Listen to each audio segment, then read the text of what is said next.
All right, so there's been a lot of talk about the Warrior super team, and yes, it is a super team. But what I really don't like is the fact that if you really go back and you look at the history of the NBA, there's been many super teams throughout the history. Um, you know, and as someone who has gone back and looked at history of the NBA, we talk about a time period when in the '60s when the Bull or not the Bulls, Boston Celtics had Bill Russell and they had Bob Cousy and they had Sam Jones, Casey Jones, they had uh, Satch, Tom Sanders. They had a solid team through the '60s. John Havlicek later in the '60s. John Havlicek was a guy that would great defensively. He became, a better scorer once he became one of the guys. But even in the '60s, he was young and he played really good defense. You talk about they won, I think, nine out of 10 championships in the '60s. They really dominated the '60s. There's a couple of teams, and um, you know, Bill Russell. He was when you go back and you watch film of him, you would say he was very good defensively, and he was one of the greatest rebounders of all time and great defensive players. But he doesn't necessarily seem that great offensively when you watch him. So it's hard when you think about the rings and you're talking about best players of all time and stuff and his 11. He's a very valuable player, and he was the most valuable piece on those Celtics teams, I think. But he wasn't the center, that Wilt Chamberlain was, or the center that Kareem was. Now he was just as good of a winner, but he was on a very good team. And when you talk about, as you go on, early '70s, the Lakers kind of started to come about. Wilt won, I think, a championship in the '60s, one of those one of those years. But anyways, he ended up going to the Lakers. I mean, the Lakers had Jerry West and Elgin Baylor. Now, Elgin Baylor was old at this point, and Jerry West was older at this point. But they had Gail Goodrich. Gail Goodrich was a guy that at the first of his career wasn't as good of a at the first of his career he wasn't as good of a scorer. But as his career got on, he became a much better scorer. Lakers were a very good team, and in the early '70s they battled it out with the Knicks. The Knicks was another team that had a pretty good team. And when you think about the Knicks, I don't necessarily know if at this time they had Errol Monroe, but later on, Errol Monroe joined the Knicks, um, and they had Clyde Frazier. Um, they had Dan DeBuscher. Um, I think they had one more, and then I think it was can't I'm going blank right now. Uh, I'll think of his name. He was real good. Center, power forward uh, for the Knicks. He hurt his foot in one of the games and played in the game seven. Um, Willis Reed is what his name was. Willis Reed is the center that they had. And so then um, the Celtics won in I think '74, and so throughout in the time period of the '70s, it was a lot more diverse in this time period. There's Celtics won I think two rings uh, in the '70s. The Bucks won the '71 uh, championship. Um, the who was it? The Warriors, Rick Barry and the Warriors won it in 75. 76 was Celtics. Um, and 77 was the Trailblazers. They beat the Sixers, which was Dr. J and George McGinnis. Um, and they had Doug Collins. Doug Collins was real good at this point. Now I'm not saying that they were a super team or anything. Um, I'm not really talking about super teams right now. I'm just kind of talking about more like kind of history of the NBA. But then as you go farther, so then the 77 season, the Trailblazers actually beat Dr. J's Sixers, and the Sixers looked like they were going to win the series and that they were the better team.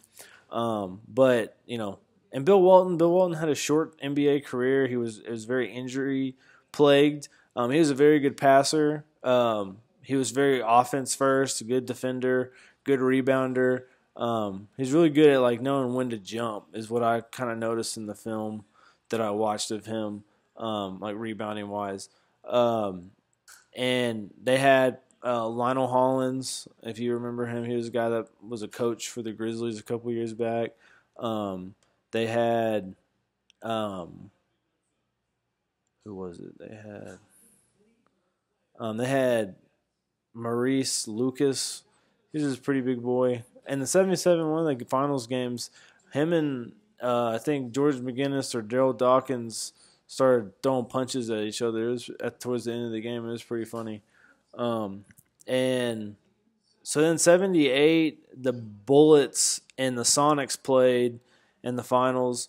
And at this point, the Sonics kind of surprised some teams in the playoffs, and they made it to the finals. And they had like Jack Sikma, they had downtown Freddie Brown, who came off the bench. He was a really good shooter. They didn't have a 3-point line until 1980, also. And then young Dennis Johnson, a guy that played for the Celtics in the 80s. And then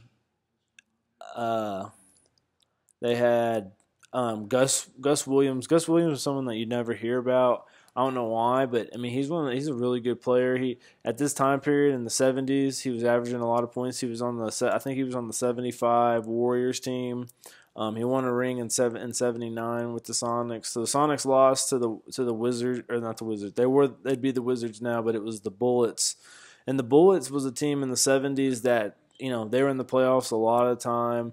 But they just couldn't really get over the hump, and they finally got over the hump at this point. They had Elvin Hayes, and they had Wes Unseld was their main big man, and then they added Bob Dandridge at the end of towards the end of his career, and that's what kind of got them over the hump. So in a sense, that was a super team. I mean, not really a super team, but in the sense of Elvin Hayes and Wes Unseld tried to do it for years, and then eventually, they added Bob Dandridge, and Dandridge was, in the film that I watched, he made a lot of big shots, late in games, and that was something that Elvin Hayes was a guy that he was automatic all game long, and Wes Unseld was a really good rebounder and defender, but like they needed like that shooter, and Dandridge, was able to utilize that. But yeah, so the Bullets won in a 7-game series. In 78, Sonics won in 79. They played each other again. 1980, the Lakers kind of came out of nowhere. Magic Johnson was a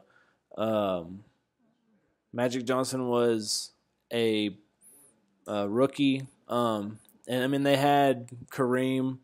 Kareem had been on the Lakers since about like 77 or so.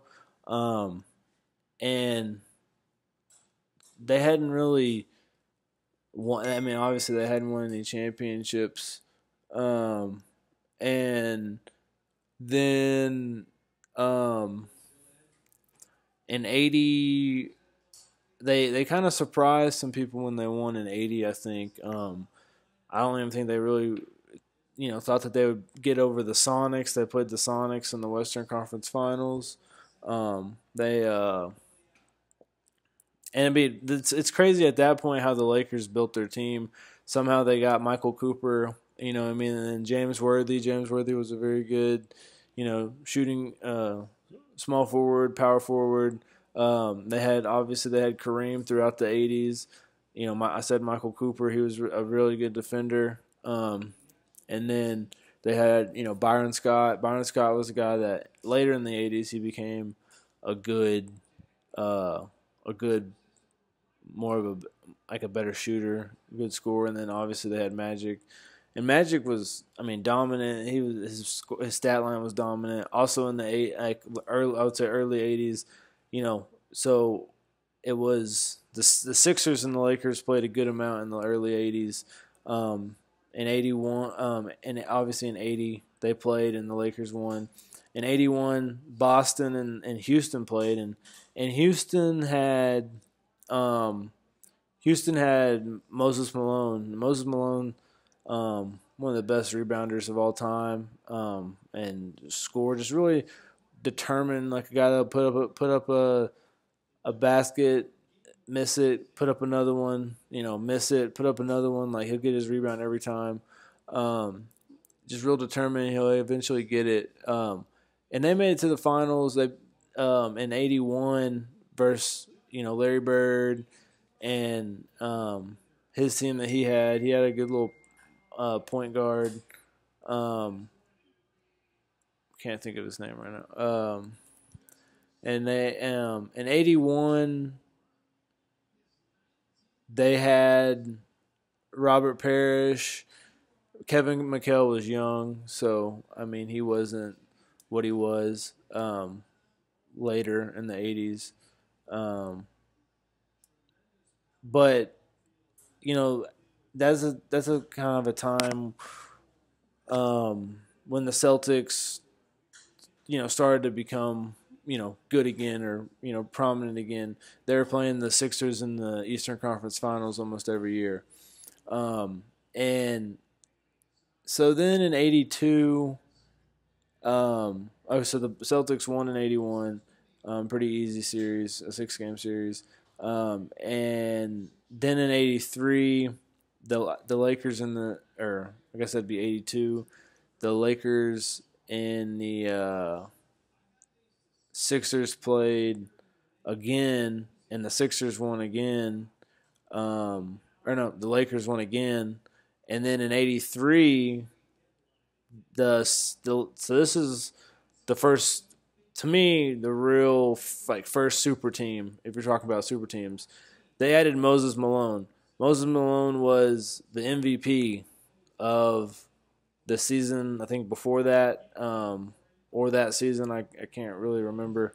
But then Moses Malone became came to the Sixers with Dr. J, and the team that he had, Daryl Dawkins. Daryl Dawkins was a pretty good, bro, pretty big boy, down low enforcer guy.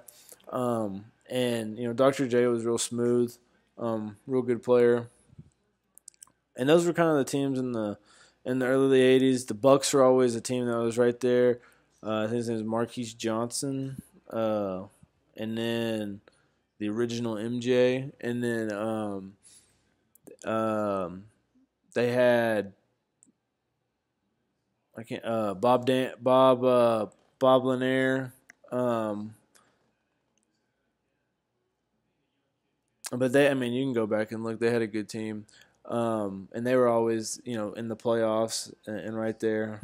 Celtics. Then they added Dennis Johnson, and I think they won in '83. Obviously, when they added Moses Malone, they had this famous quote: "We're gonna win it in 4-4-4." And I think they won it like 4-1 and 4-0.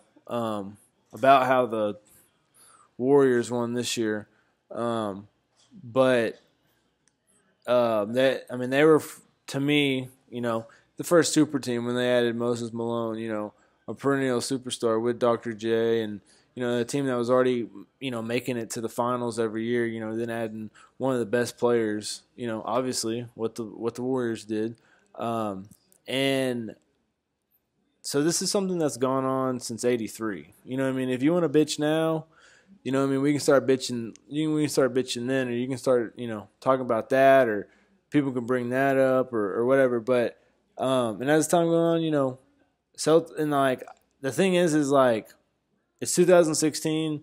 We don't know where, or it's not 2016. It's 2017. We don't know where this Warriors is going. We don't know.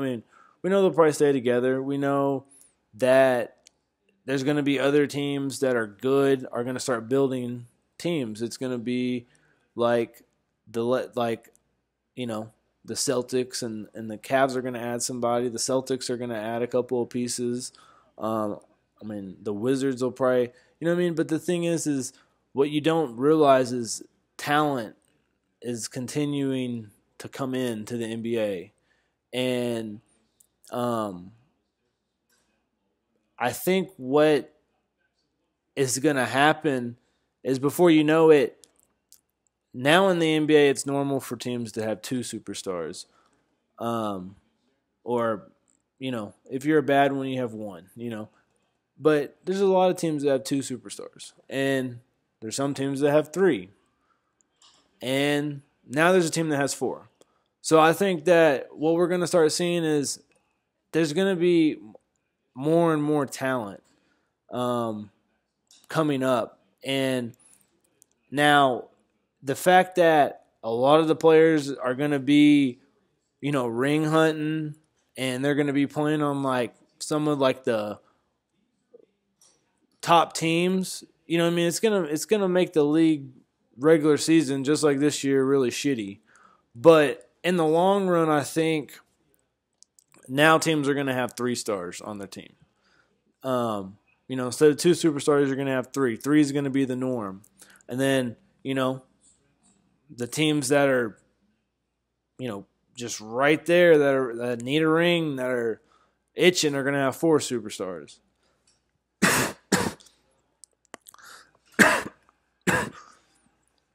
I think it's just going to be the new norm. And, if you go on through history, Celtics, Lakers, the thing is like, if the Sixers would have sat there, now remember this is a business, if the Sixers would have sat there in 76, or 76, I don't know, the 76ers, if they would have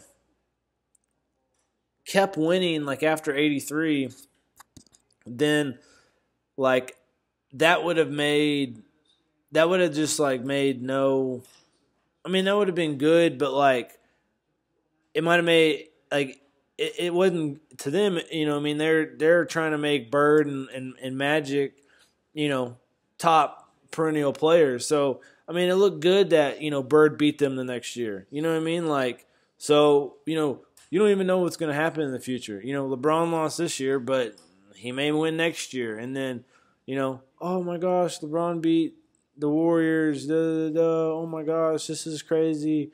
He's the greatest player of all time. You know what I mean? Like, you don't know what the next storyline is. So it's too quick to judge now. Like I always say, just enjoy it while it is.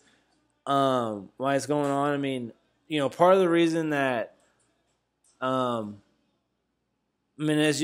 you go on through the history, then the Bulls. The Bulls had a stacked team in the late '90s. But like the '80s basketball was great just because like. Then there's the Sixers, and then then the Celtics won the next year, and then I think the Lakers won the next year, and then the Sixers won the next year, and then the Lakers won the next year, and then the Lakers won the next year, and then the Pistons won, and then the Pistons won again, and then the Pistons was beating Jordan every year, and then Jordan and Pippen started winning 91, 92, 93. Jordan retires. Magic's career was only like 10 or 11 years long. It could have been a lot longer. I mean, he could have really been one of the greatest players. Like he could have been if he would have played like a long career. And then when Jordan left, Rockets won a couple championships. Olajuwon was a great center, but he'll probably never be greatest player, considered one of the greatest players of all time or whatever. But then, Jordan comes back. They've got Rodman. Rodman's crazy good. The other players are good role players on their team, and Jordan and Pippen.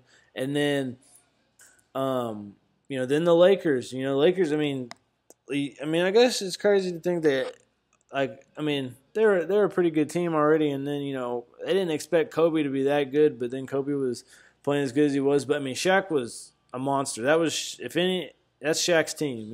I'll be the first one to say that was Shaq's team. I kind of saw it late, like 2001, 2002. I didn't see probably the first ring. I probably saw the second ring, and I saw for sure the third ring when they won. The Lakers was some of my first basketball. That's why I've always liked the Lakers, is just because that was some of the first basketball that I remember watching when I was a kid. And then, as it went on, it was Kobe's trying to win a ring without Shaq. And then, in that time period, the Spurs are very dominant in the West. It's really been the Lakers or the Spurs in the 2000s, 2000 to 2010. It was a lot Lakers, Spurs, and I think one year it was the Mavericks. But every year in the Western Conference, it was represented by the Lakers or Spurs. Spurs, had Tim Duncan. Tim Duncan was one of the best players of all time. Great Tony Parker, great Ginobili. They had a really good team. The Lakers at one point in like 2003 or whatever, they added. They're old, but they added Gary Payton and Karl Malone. Like, it was supposed to be like it was supposed to be crazy that they would lose, and they lost to the Pistons, and the Pistons won, and then the Pistons lost, I think, to the Spurs, or one of the Spurs, I can't remember.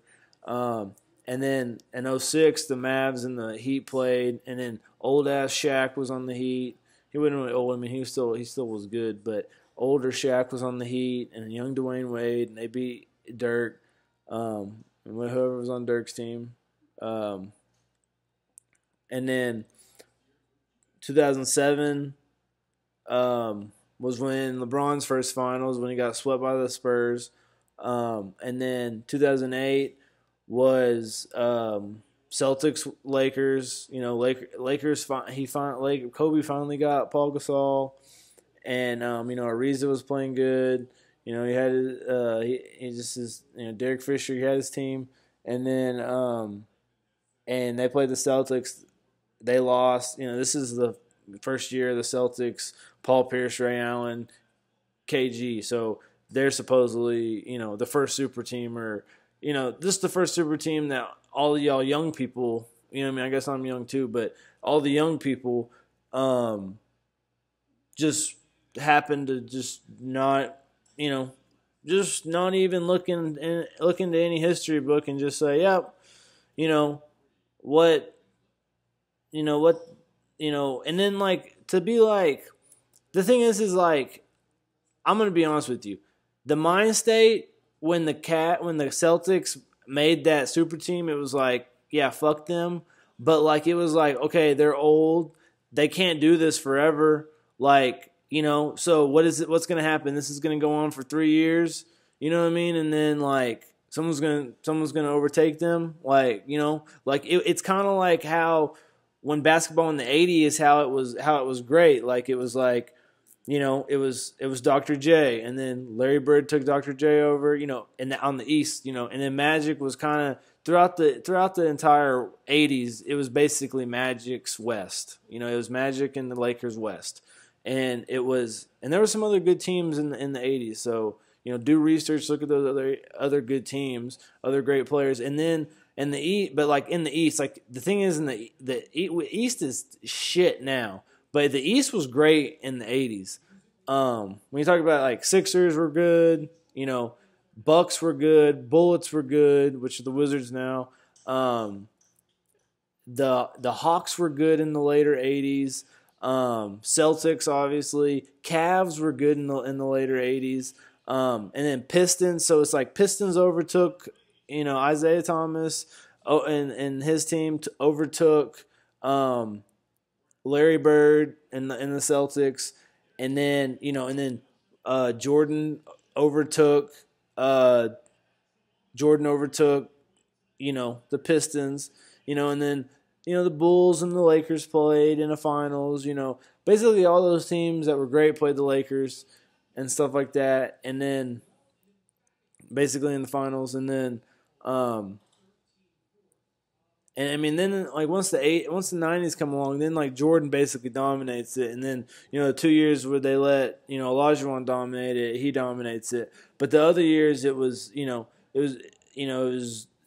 Jordan Fest, and they would just play a good team each year. The Phoenix one year, good Trailblazers team one year, Lakers one year. They played the Jazz back to back. 97, 98, 96. They played the Sonics. Good Sonics team. But just, Bulls, and Lakers dominated all the teams that they played in the finals. And they did that for 3 years. So, I mean, think about that. I mean, this is year one. This could go on for 3 years. You never know. But, I mean, This is normal. This is just maybe people are just getting in tune. But I feel like this is pretty normal to the history of the NBA. But okay, as I go on, I was talking about the Celtics. Kind of got off on a rabbit trail, but then the Celtics in 2008 won. 2009, Kobe. Beat the Magic. Magic somehow. This was the finals that was supposed to be Cavs, Lakers, but the Magic were. Dwight Howard was dominant when he was young. He was very good when he was young, and they had Rashard Lewis, Hedo Turkoglu, Jameer Nelson. They had a good. I'm probably forgetting some people. They had a good team. And they got destroyed though by the Lakers. Then 2009, or that was 2009. 2010, Celtics, Lakers. Lakers won again. That was when Kobe got his 5th ring.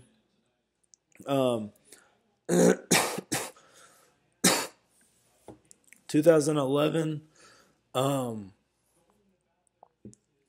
was this was when I think this is the year LeBron went to the Heat, and so he didn't go to the Heat until Bosh was going to the Heat. Bosh was no slouch before he went to the Heat. Yes, he took a lesser role when he did go to the Heat. If you look at his stats, you'll say, well, he wasn't even that good at the Heat or whatever. But, I mean, he had a lesser role. I mean, he was playing with, Wade, and, Wade had already won a ring with Shaq, and so then LeBron, and so that first year, I mean, I feel like they kind of set that up. They kind of had that where everybody thought that the Heat were gonna win. You know what I mean? I thought the Heat were gonna win. I had no thought that the Mavs would win. And and then LeBron had a couple games where he just, I mean, I know for one game for sure where he was just passing the ball every time he got it. But it set it up for the next couple of years where they could keep that going for a little bit. And so then they won they played the Thunder. Thunder had Harden, Westbrook, and Durant, and they beat them pretty handily. Then they beat the Spurs. Miracle Ray Allen 3. They kept them in it to force Game 7. Then 2014 they got destroyed by the Spurs, and it kind of made the exit for him to come back to Cleveland. It was enough time. The biggest thing when he was in Cleveland, he was so dominant. Like it wasn't like he was going to take a year off or like he was going to tank, and so like. The only way I'm gonna leave, go get some rings, and then like maybe when I'm done over here, when I come back, y'all have a team for me. You know what I mean? And that's basically what happened. They got Kyrie, and then they got Wiggins, and then they traded Bennett. They traded Bennett and Wiggins to the T-Wolves for Love. You know what I mean? And that was, that's a pretty good team, I'd say. You know what I mean? And then adding whatever pieces you want throughout the year, that's a pretty good team. Now, this year they got off on a little, letting a couple too many old guys, get in on the action. But, and he needs to improve some of his sidekicks. But, they're not a bad team, So, and, and now the Warriors. Now the Warriors beforehand, nobody cared. They built through the draft. You know what I mean? And then, Durant. And the thing is the Warriors could have been in the finals this year again without Durant. We could be having a Game 7 right now. But like something that spoke to me was like the fact that they said, dominant sales, and the fact that the finals is up this year than last year. I think partly because it was 3-1 last year, and most people thought the Warriors would close out in one of those games. And in reality, they didn't. And I think they probably had a lot of viewers for probably like Game 7. Game 6 was kind of shitty. Game 5, they didn't even have Draymond. I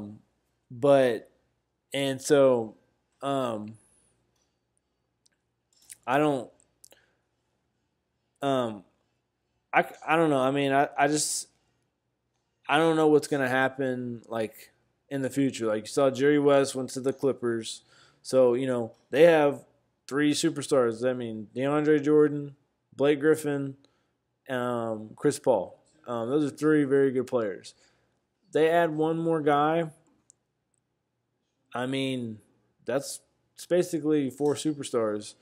A lot of people might not consider DeAndre Jordan a superstar, but all NBA, third team. I didn't think he deserved it, but that's something I can use now. All NBA, third team. He's very good on the defensive end. He's not a guy that really needs to score a lot of points to be effective. He's good on the defensive end, good at rebounding, good at getting just put back points, good at on the pick and roll, and then going and getting a lob. So I think what we're about to see is we're about to have a couple. We're gonna have the Spurs are gonna have another. They're gonna add somebody. I don't know if the Clippers are gonna necessarily add, or I don't know if the Spurs will necessarily add Chris Paul. To me, DeAndre Murray or whatever his name is someone that needs to grow, and I think Chris Paul hampers that. I think the Rockets will add somebody. I think basketball wise, when you look at teams, the Rockets to me already had a pretty good team, but I think what's going to happen, like I said, is just these teams are going to continue to get a couple more superstars each year. Before we know it, not now, maybe not in 2 years, we're gonna have a lot more star-studded teams. I think because the talent that's coming in from the draft. I think I don't know. I just feel like I just feel like with sports, like things always fix themselves. So either because people aren't going to stop watching it. Like, people are going to keep watching it, so they're going to keep making money. Like, they're going to keep doing what they want to do. But like, um, you know, future wise, the Cavs are going to add somebody. The Celtics, they're going to add somebody. You know, they're going to. And my thing is put yourself in the position. And when you talk about they're talking about Celtics and Sixers, and I think the Sixers moving up for 2 spots is a little, and like trading other picks in the future is a little dumb. You know what I mean? Like, my thing is like, all 3 of those guys are great players. I don't know how I don't know if Markel Fultz is that much higher than Josh Jackson, Lonzo Ball. You know what I mean? Like, my thing is like, that is so, to me, that is so, like, just not logical to move up 2 spots. And, to talk about it a week before the draft. You know what I mean? That was something that I did once. I was like, when's the draft? When I started looking at that, when I started hearing about, it's about a week from now. So I don't know if this trade will go down. They might talk about it, for however much longer. But I don't. The main thing is, this is just, the Warriors is just the new super team.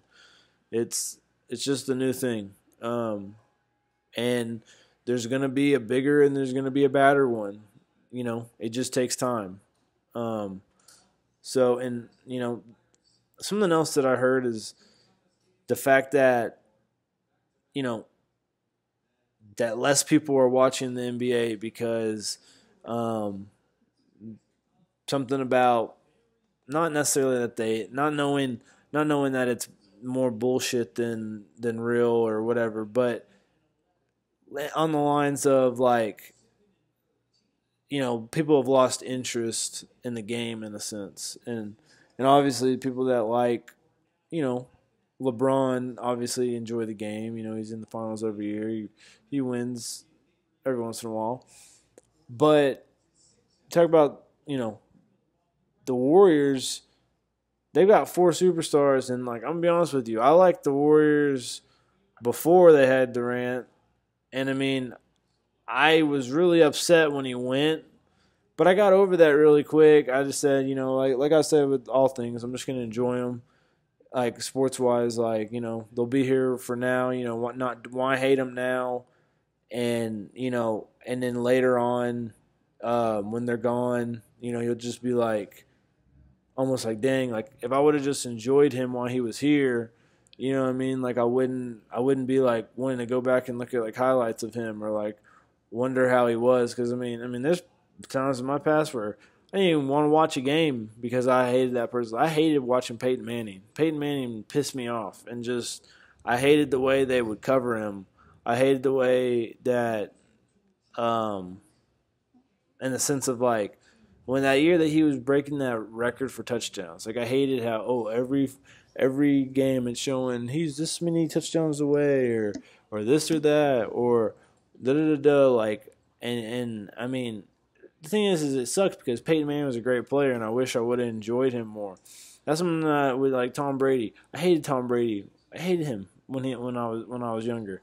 The Spygate, whatever. But like, then this Deflategate stuff came out, and I kind of more was just like, whatever. Like, and he just keeps winning. He's just the GOAT. You know what I mean? So you can't knock him. I don't know. So, and that's the same thing with LeBron. I hated LeBron when he was younger. I don't even know why. I don't even know why. Just maybe just because, like, I knew, like, I had the intuition that I knew this is gonna be, NBA's little bad boy in a couple years. Like, he's eventually gonna win some rings. So, enjoy slandering him while he's young. You know what I mean? Because he's going to be on top eventually. Like, it's almost like I knew that, so I just didn't like him. And so then, like, now I love this because, this is what I've been waiting for. This is, like, to me, in a sense, this could be the fall of the king. And to me, I'm not one of the thing that's like I have no like want of I'm not like on the Jordan side. I'm not on the LeBron side. Because like to me, I don't even look at those guys as like the top, as one of the top, like as the top player. But I will say those are some of the best players of all time. Their stats are tremendous. They are the two most exciting players of all time. I loved Kobe Bryant, but I won't say Kobe Bryant is the greatest of all time. You know what I mean? Like I just there's other guys, Kareem, Wilt. There's other guys that did other things that were, just because they didn't have as great of a shoe line, or they were the thing that saved basketball after Jordan was gone. You know what I mean? Like I think that's the main reason why LeBron is so much more loved than Kobe was, because Kobe was good and Kobe was great, but Kobe didn't get people to want to watch the NBA like LeBron did. First off, Kobe was just a little snake. This would be staring you down with like the meanest stare, just looking to kill, just looking to kill his opponent. And like to me, and to like someone who loves basketball, they love it. You know what I mean? And that was Kobe. That's who Kobe was.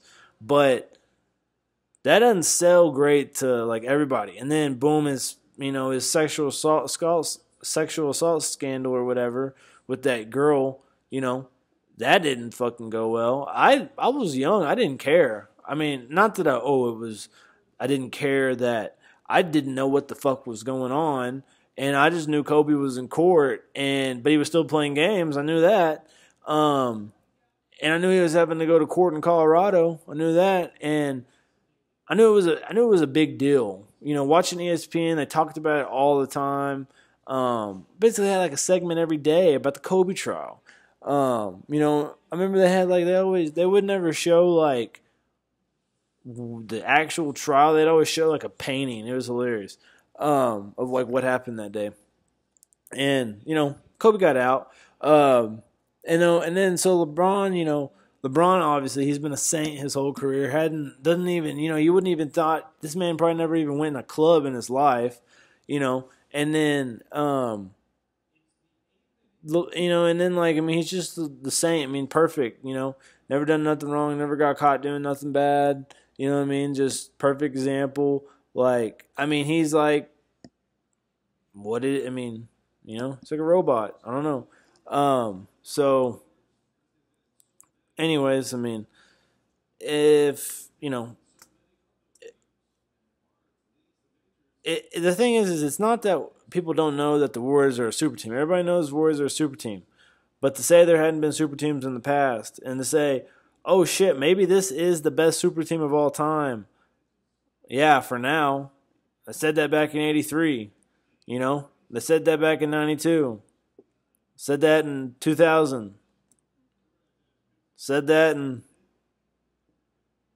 2002, 2003 or whatever. I said that 2007. Said that in 2010. Said that in 2011. I mean, just enjoy it. Just see what happens with the future of it. You don't ever know. But what I do know what I do hope is I hope the Cavs don't win next year. What I do think, though, is I think the Cavs will add somebody else. I think the Celtics they very well could add Hayward. Also, you got to be careful because a lot of this talk right now is like bullshit because you can't even sign right now. I don't even think you can sign until July 1st. Like, we still got 2 weeks before you can even sign a fucking contract for free agent shit. So, be careful how you feel about things. But Gordon Hayward and Brad Stevens, did go to a national championship together. I wouldn't be surprised. But as I did think, I did think that Utah did, add him to a pretty long term deal last year, or like he got paid pretty recently. So, I thought he'd sign long term with the Jazz, But anyways, so I don't know about that. Now, Jimmy Butler, if they trade the pick, now I think it's dumb to trade the pick. They might trade the pick. At the same time, it might just be some hype for the draft. If they trade the pick and then Jimmy Butler gets, put to the Celtics for probably like Smart, they need to throw James Young in there. And then one other, they'd probably throw Avery Bradley. I don't know. I mean, that'd be dumb, but no, they probably wouldn't throw Avery Bradley. That's the thing. Like, there's no reason to get Hayward and Butler, but at the same time, it's 2017. They may be the new super team. I mean, Cavs are going to add somebody. They may be an old person. LeBron's a stud, though. You know what I mean? Like, the thing that also is key. Now, Kevin Durant has a 2-year contract, I'm pretty sure. So he's got another year. He could win another ring, and then he could go someplace else. And then, or Cavs could win next year, and he could sign more long-term with the Warriors. And then, and something not to forget about, the Spurs are going to reload. Spurs are going to get somebody else. Spurs are going to be good. Wizards are on their way up.